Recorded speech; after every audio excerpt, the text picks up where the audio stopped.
2026 પહેલાં તો બહુ મોટી મોટી વાતો કરતો હતો કે હવે તો કમબેક કરવું પડશે, ફિટનેસ ઉપર ધ્યાન આપવી પડશે, બોડી બનાવવી પડશે. આ જૂન મહિનો આવી ગયો 2026નો, ક્યાં છે?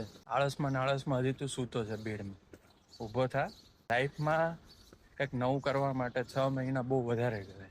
તારી પાસે ટાઈમ છે તો સ્ટાર્ટ કરી દે. આજે છે મારો ડે 23, 150 કિલોમીટર ઇન 30 days. તો ચાલો સ્ટાર્ટ કરીએ. 1K done,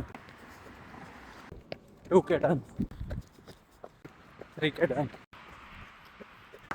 4K done, 5K done. આપણો ઓલ્ડ ટાઉનનો ડુંગર આવી ગયો. હવે આ ચડવાનો છે. ડુંગર ચડી ગયા અને 6 કિલોમીટર પૂરા થયા છે. 7K done. આજે હતો ડે 23 અને ફાઇનલી 8K સાથે પૂરું કર્યું છે. તો મળીએ ચલો હવે કાલના બ્લોગ. બાય.